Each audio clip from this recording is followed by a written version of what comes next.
పళనిస్వామి బల పరీక్ష వేళ తమిళనాడు అసెంబ్లీలో తీవ్ర గందరగోళం చోటు చేసుకుంది.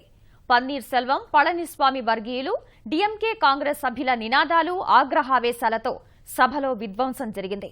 అన్నా డీఎంకే పన్నీర్ వర్గం, డీఎంకే, కాంగ్రెస్, ముస్లిం లీగ్ సభ్యులతో కలిపి మొత్తం 230 మంది సభకు హాజరయ్యారు. ప్రస్తుత సభ్యుల ఆధారంగా బల పరీక్షలో పళనిస్వామికి 116 సభ్యుల మద్దతు లభిస్తే విజయం సాధించే అవకాశం ఉండగా సభలో తీవ్ర వాదోపవాదాలు సాగాయి. పళనిస్వామికి వ్యతిరేకంగా ఓటేస్తామని ప్రకటించిన ప్రతిపక్ష డీఎంకే సభ్యులు పన్నీర్ సెల్వంకు మద్దతుగా నినాదాలు చేశారు. ఇదే సమయంలో పళనిస్వామి వర్గీయులు అన్నా డీఎంకేకు మద్దతుగా నినాదాలు చేయడంతో అసెంబ్లీ హోరెత్తిపోయింది. మొదట డీఎంకే సభ్యులు బల పరీక్ష వాయిదా వేయాలని కోరగా అందుకు స్పీకర్ ధనపాల్ తిరస్కరించారు. శాసనసభ్యులందరికీ పూర్తి భద్రత కల్పిస్తామని, ఎవరూ ఆందోళన చెందాల్సిన పని లేదని సభాపతి సూచించారు.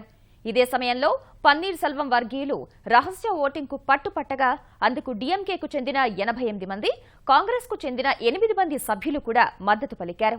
ఎలా ఓటింగ్ నిర్వహించాలనే విషయంలో తన అధికార పరిధి విషయంలో ఎవరూ జోక్యం చేసుకోలేరని సభాపతి స్పష్టం చేశారు. అయితే రహస్య బ్యాలెట్ విధానంలో ఓటింగ్ జరపాలంటూ డీఎంకే సభ్యులు నానా హంగామా చేశారు. ఆ పార్టీకి చెందిన ఒక మహిళా సభ్యురాలు బెంచెక్కి నినాదాలు చేయగా మిగిలిన సభ్యులు కాగితాలు చింపి సభాపతి వైపు విసిరేశారు. కుర్చీలను కూడా విసిరేశారు. స్పీకర్ వద్ద మైక్ను విరక్కొట్టారు. మైక్రోఫోన్లను విసిరేశారు. అధికార ప్రతిపక్ష సభ్యుల నినాదాలు, ప్రతి నినాదాల మధ్య సభాపతి మధ్యాహ్నం 1 గంటకు సభను వాయిదా వేశారు. అనంతరం డీఎంకే ఎమ్మెల్యే సెల్వం సభాపతి కుర్చీలో కూర్చుని నిరసన చేపట్టారు.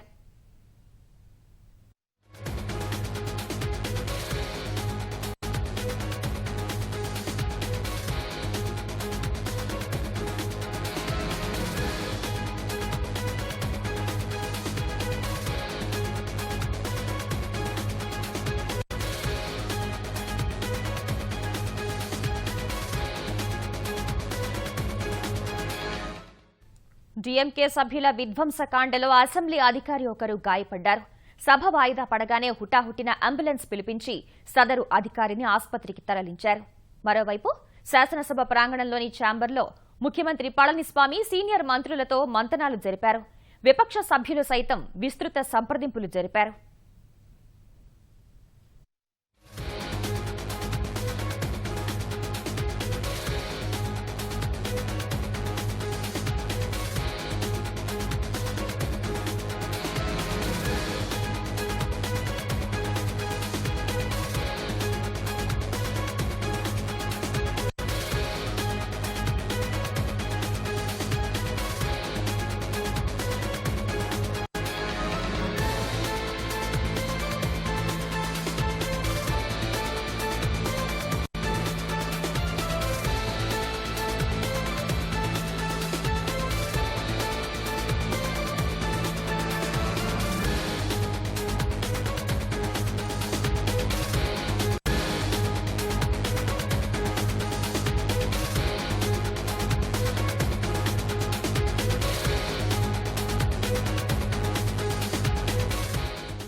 తమిళనాడు అసెంబ్లీలో బల నిరూపణ తీరుతెన్నులపై మరింత సమాచారం మా ప్రతినిధి షరీఫ్ అడిగి తెలుసుకుందాం. షరీఫ్, చెప్పండి, అసెంబ్లీలో అసలు ఏం జరిగింది, పూర్తి వివరాలు చెప్పండి. 45 నిమిషాల విరామానంతరం సభ మరోమారు సమావేశమైంది. సభలో తీవ్ర గందరగోళ పరిస్థితులు నెలకొన్న నేపథ్యంలో స్పీకర్ ధనపాల్ సభను కొనసాగించే పరిస్థితి లేకపోవడంతో తను సభను వాయిదా వేయాల్సిన తప్పనిసరి నెలకొనడంతో సభను వాయిదా వేయాల్సి 1 గంటకు వాయిదా వేయాల్సి వచ్చింది. తిరిగి సభ్యులు, సభాపతి అందరూ సభలో చేరుకున్నారు. తిరిగి సభ ప్రారంభమైంది. ఈ విషయంపై ముఖ్యంగా సభలో సభను ఎలాగైనా నడిపించకూడదు, సభను ఎలాగైనా వాయిదా వేయించాలన్న లక్ష్యంగా ప్రతిపక్షాల వ్యూహం కనిపిస్తుంది. ముఖ్యంగా ఈ సభను వాయిదా వేసిన ఈ విరామంలో సైతం డిఎంకే పన్నీర్సెల్వం వర్గం ఎమ్మెల్యేలు సభలో మాట్లాడుతున్నట్టుగా కనిపించింది. వీరంతా సభను ఎట్టి పరిస్థితుల్లో కొనసాగించకూడదు, ఓటింగ్ ప్రక్రియను ఎట్టి పరిస్థితుల్లో కొనసాగించకూడదు, సాధ్యమైనంత జాప్యం చేయాలి అన్న లక్ష్యంగానే ఇటు డిఎంకే కాంగ్రెస్ పన్నీర్సెల్వం వర్గం ఎమ్మెల్యేలు ఏకతాటిపైకి వచ్చారు. వారి వ్యూహం అంతా ఇప్పుడు సభ మరోమారు సమావేశం అయినప్పటికీ తీవ్ర గందరగోళం పరిస్థితులు కొనసాగే పరిస్థితి కనిపిస్తుంది.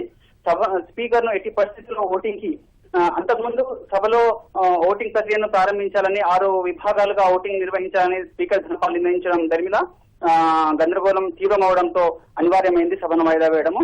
ఇప్పుడు సైతం సభ ప్రారంభమైన తర్వాత కూడా ఇదే పరిస్థితి కొనసాగే అవకాశం ఉంది. ప్రతిపక్షాలందరూ ఏకతాటిపైకి వచ్చారు. సభ నిర్వహణ కష్టంగా మారింది. మరోవైపు ఇలాంటి పరిస్థితుల నేపథ్యంలో పారామిలిటరీ బలగాలు చేరుకున్నాయి. ఇంత ఉదయం వరకు దాదాపు 1500 మంది పోలీసు సిబ్బంది శాసనసభ పరిసరాల్లో మోహరించగా తాజాగా పారామిలిటరీ బలగాలు సైతం ఇప్పుడు శాసనసభ సెయింట్ జార్జ్ కోట ఆవరణలో చేరుకున్నాయి. సో భద్రతను మరింత కట్టుదిట్టం చేస్తున్నారు. మరోవైపు శాసనసభ పరిణామాలను గవర్నర్ విద్యాసాగర్ రావు రాజ్భవన్ నుంచి నిశితంగా పరిశీలిస్తున్నారు. రాజ్భవన్ నుంచి ప్రత్యేకంగా 3 సిబ్బంది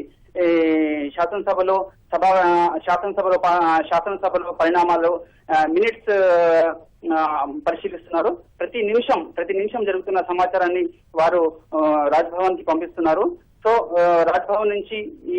రాజ్భవన్ ద్వారా కేంద్రానికి ప్రతి నిమిషం సంబంధించిన ఇన్ఫర్మేషన్, ప్రతి నిమిషం సంబంధించిన సభా వ్యవహారానికి సంబంధించి సమాచారం ఇటు రాజ్భవన్ ద్వారా కేంద్రానికి వెళ్తుంది.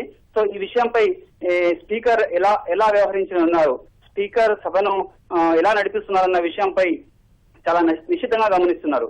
ఎందుకంటే 30 సంవత్సరాల క్రితం ఎంజీఆర్ మరణానంతరం సైతం ఇలాంటి పరిస్థితి సభలు నెలకొంది.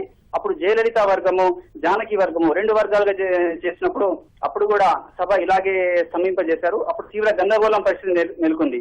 ఆ సమయంలో సభాపతి జానకి రామచంద్రకు మద్దతు తెలిపి స్పీకర్ కు విశేష అధికారాలు ఉన్నాయి, స్పీకర్ కు ఆకాశమే హద్దు అన్నట్టుగా ప్రకటించినప్పుడు సంచలనమైంది. అలాంటి నేపథ్యంలో ప్రస్తుత పరిణామాలు సైతం అలాంటి పరిస్థితి కనిపిస్తుంది. ఇప్పుడు ఉదయం జరిగిన సభలో సైతం స్పీకర్ తనకు విశేషాధికారాలు ఉన్నాయి, తన అధికారాలను ఎవరు ప్రశ్నించే అవకాశం లేదు అన్నట్టుగా స్పష్టం చేసిన నేపథ్యంలో గతంలో జరిగిన పరిస్థితులు పునరావృతం అయ్యే అవకాశాలు కనిపిస్తున్నాయి. సో ఈ నేపథ్యంలో స్పీకర్ ఎలాంటి నిర్ణయం తీసుకోబోతారు? గతంలో స్పీకర్ 29 సంవత్సరాల క్రితం స్పీకర్ జానకి ప్రభుత్వాన్ని మద్దతుగా చేసేసి అప్పుడు జానకి ప్రభుత్వం విశ్వాస పరీక్ష నెగ్గిందని ప్రకటించిన అనంతరం కేంద్రం 24 రోజుల అనంతరం కేంద్రం డిస్మిస్ చేసింది, ప్రభుత్వాన్ని డిస్మిస్ చేసి రాష్ట్రపతి పాలన విధించింది. అలాంటి చరిత్ర నేపథ్యంలో ఇప్పుడు ప్రస్తుతం కూడా అలాంటి పరిస్థితులే పునరావృతమవుతాయా? సభలో జరుగుతున్న గందరగోళ పరిస్థితులను బట్టి పరిశీలిస్తే చరిత్ర పునరావృతమయ్యే అవకాశాలు ఉన్నాయన్నట్టుగా చర్చ సాగుతుంది. ఈ దిశగా భద్రతా వైపు నుంచి ఎలాంటి లోటుపాటు జరగకుండా ఎమ్మెల్యేలకు పూర్తి భద్రత కల్పిస్తామని సభలో ఇప్పటికే స్పీకర్ ధనపాల్ ప్రకటించారు. ఇలాంటి పరిస్థితుల్లో సభ్యుల భద్రతకు సంబంధించి ఎక్కువ ప్రాధాన్యత ఇస్తున్నారు. పారామిలిటరీ బలగాలను రప్పించడం వెనుక కూడా ఇదే ప్రధాన ఉద్దేశంగా అనిపిస్తుంది. సభలో ఎలాంటి పరిస్థితి అయినా ఎదుర్కొనేందుకు ప్రభుత్వం సిద్ధంగా ఉంది. మరోవైపు ఈ దిశగా రాజ్భవన్ నుంచి నిశ్చితంగా పరిశీలన కొనసాగుతోంది. ధన్యవాదాలు షరీఫ్.